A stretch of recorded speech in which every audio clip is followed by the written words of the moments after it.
Thank you, Mr. Chairman. I've said for a long time that the budget is our ultimate policy document. You can talk about what you value, but the budget is literally when you put your money where your mouth is.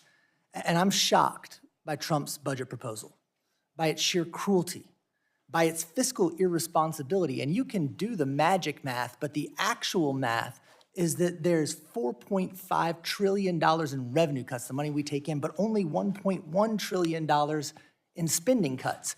That gives you $3.4 trillion right off the bat and an increase to the debt and deficit of this country. But if you add in the increased debt servicing, that is estimated by the Congressional Budget Office to go up to $4.7 trillion in debt.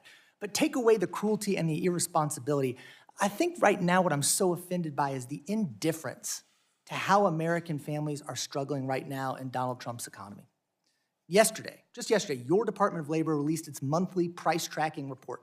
Energy prices, according to your numbers, are up nearly 11% last month. Gas went up over 21%. Home energy went up over 30%. We've talked about some of these cuts. Right now, against this backdrop, there are 6 million Americans, including 150,000 Kentuckians, who rely on the low-income home energy assistance program to heat and cool their homes during the hottest and coldest months of the year. You admitted earlier to zeroing out that program, but you said it was because of fraud. Right? Do you believe that the 150,000 Kentuckians, the seniors who rely on this program to heat their homes in the winter, are all committing fraud?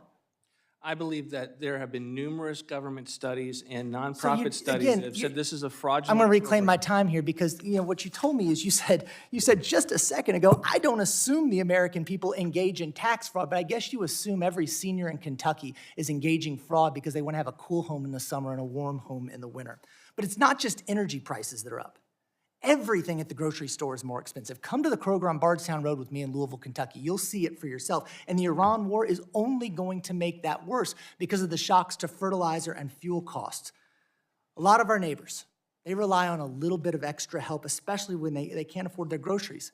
Look at the wildly successful nutrition program for women, infants, and children, known as WIC.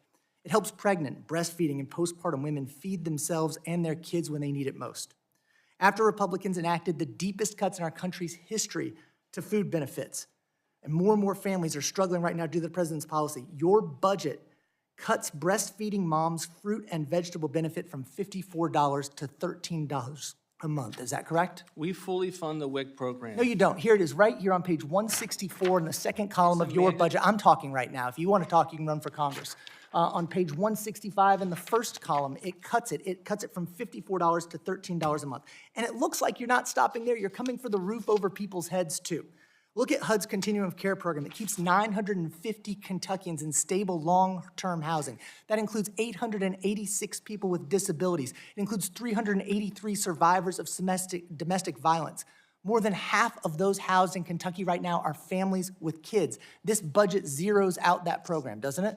You know what's interesting about yes, it does. I'll answer. No, I reclaim my time. Reclaim my time, Mr. Chairman. Right now, it does. It's right here on table 1.3. It zeroes it out in your budget. I could go on and listing the moral crimes in this budget, but I only have 5 minutes. This budget cuts the SBA program for minority and women-owned business.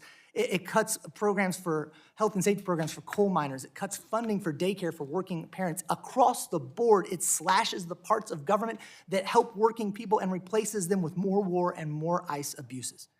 Even with all of these cuts, just like your budget did last year, when it cuts $1 trillion from healthcare to pay for tax cuts for the rich, it still manages to blow up the debt and the deficit by trillions. But the budget isn't just a policy document, it's a moral document. Like you, Director Vaught, I'm a Christian. I won't question your faith. I won't question the president's faith, despite what he did depicting himself as Jesus and his attacks on the Pope.